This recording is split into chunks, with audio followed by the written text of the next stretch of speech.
Is the Indian team being selected on merit or favoritism? The official Champions Trophy squad for the Indian team was announced a couple of days ago, and we know that Jasprit Bumrah is injured and Harshit Rana takes his place. We also have Varun Chakravarti come in place of Yashasvi Jaiswal, which also means we are going to Champions Trophy with 5 spinners. Now, this has caused a lot of debates and a lot of discussion, especially amongst fans and pundits, regarding whether dropping Siraj from the Indian team in the ODI squad was warranted or not. And why is the Indian team management obsessed with taking so many spinners to Dubai in the first place? Now with Mohammed Siraj, we do know the fact that he had a dismal Border Gavaskar trophy and he didn't perform up to the standards that we know that he can. There's also this conception that in the ODI format, he's only good with the new ball in the first 10 overs. And from memory, this was also amplified because of the fact that in the 2023 World Cup final, when Siraj was not given that new ball, he seemed to prove extremely ineffective when he came on as the first change bowler. Not only that, he also did not have a very good 2023 ODI World Cup, being the 5th highest wicket taker for India, getting just 14 wickets in the matches that he played. Along with that, amongst the top 5 Indian bowlers at that World Cup, Siraj also was the most expensive bowler and had the worst bowling average. But has Siraj really been all that bad for him to get dropped altogether from that ODI lineup? Now, since 2020 in the ODI format, Siraj is the second highest wicket taker for an Indian player with 71 wickets with an economy of 5.1, which are impressive numbers. And in the top 10 wicket takers in the ODI format since 2020, he has the second best average as a bowler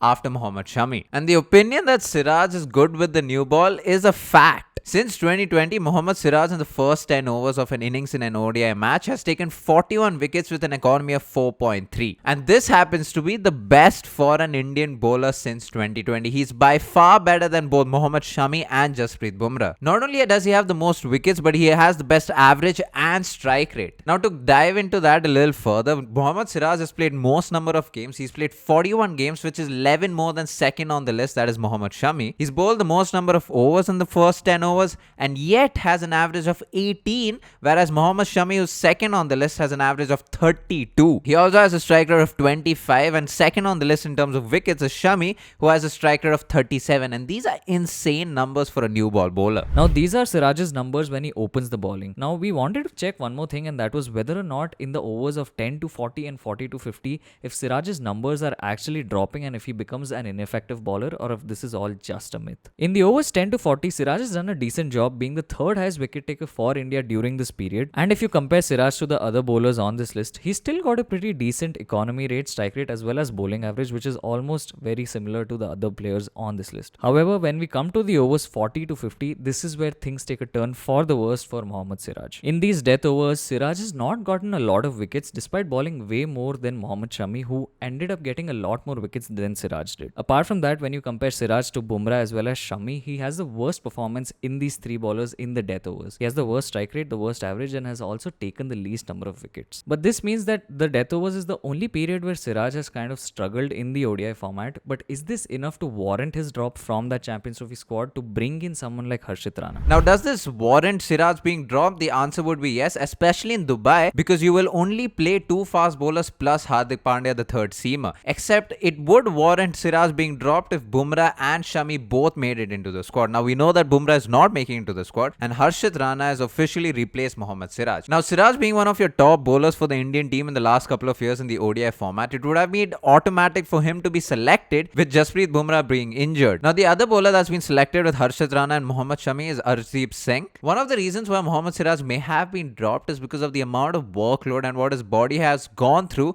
since 2023. Not only has he bowled the most number of overs, he's bowled 120 more overs than Jasprit Bumrah, who's second on the list. He's also played the most number of matches for an Indian fast bowlers in the same period. Now, we have established the fact that how Mohammed Siraj may not be as effective throughout the innings in an ODI format with the ball, and how the Indian management have overworked him. But even despite all this and the fact that Siraj is now dropped, why did the Indian team management go ahead with Harshit Rana and not anybody else? The first and foremost thing that obviously stands out is that Gautam Gambhir is the current coach of India. He's also been working with the Kolkata Knight Riders, the same team where Harshit Rana has been plying his trade in the last couple of seasons. runs. And this would naturally mean that Gautam Gambhir has seen Harshit Rana from extremely close quarters, also why he eventually did get those India call-ups, because I'm sure Gautam Gambhir would have seen something in Harshit Rana that would have made him urge the selectors to pick Harshit Rana in the 3 squads. We did see in the England ODI series that just ended that Harshit Rana definitely has something with the ball. He's got that extra pace and bounce. He's a bowler who hits the deck hard,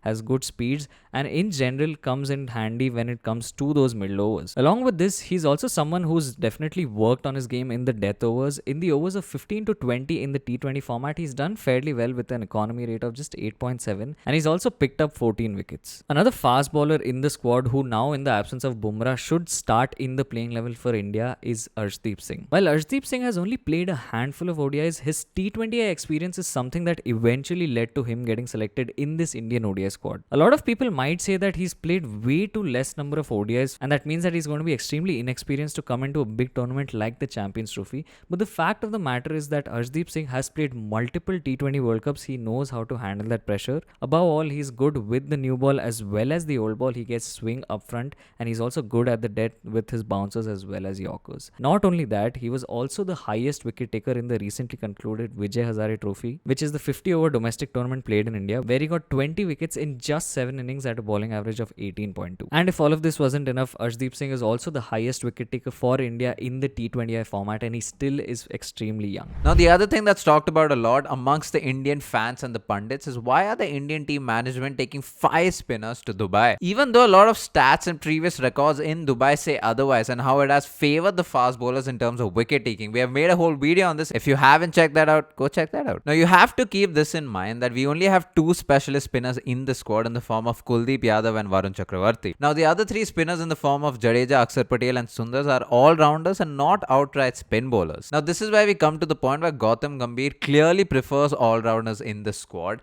and this is why he's picked out these 3 other spinners to back the 2 other specialist spinners. Now, this might just be a mistake because based on the conditions, we might only play 1 specialist spinner and we will have to place 2 spinning all-rounders. Now, this is a mistake because instead of taking 5 spinners, you could have easily taken 1 spinner out and possibly brought back Siraj into the squad. One final thing that's been a topic of discussion is KL Rahul's batting position. We know that in the ODI World Cup in 2023, KL Rahul batted at that number 5 position. He practically made it his own and he also scored a lot of runs. Despite all of this, come 2024, KL Rahul was pushed to number 6 and he's batted 4 innings there with an average of just 18. All of this is done despite the fact that KL Rahul has found a large amount of success at that number 5 position. He averaged 75 in that 2023 ODI World Cup. Overall, he's averaged 57 batting at that number 5 position. And not only that, but in the third ODI when he finally got to bat at that number 5 position, he scored 40 of just 29 deliveries. And while you may think that this is just a trivial change for a batter who's been batting well in the ODI format for him to go from number 5 to number 6,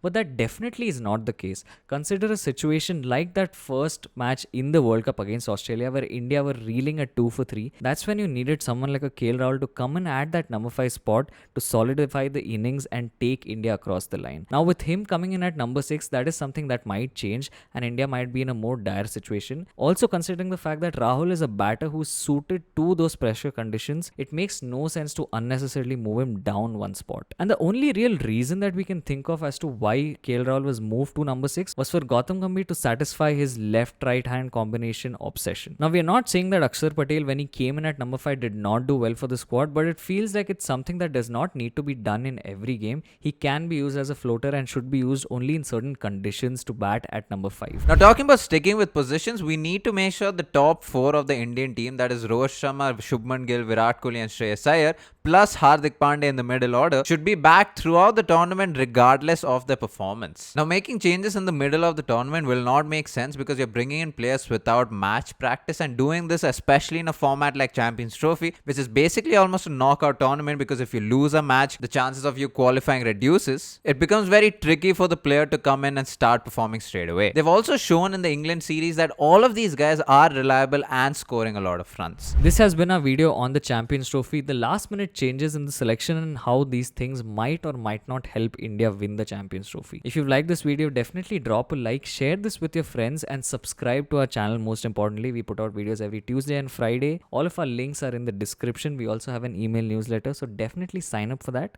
Thank you so much for watching. Peace.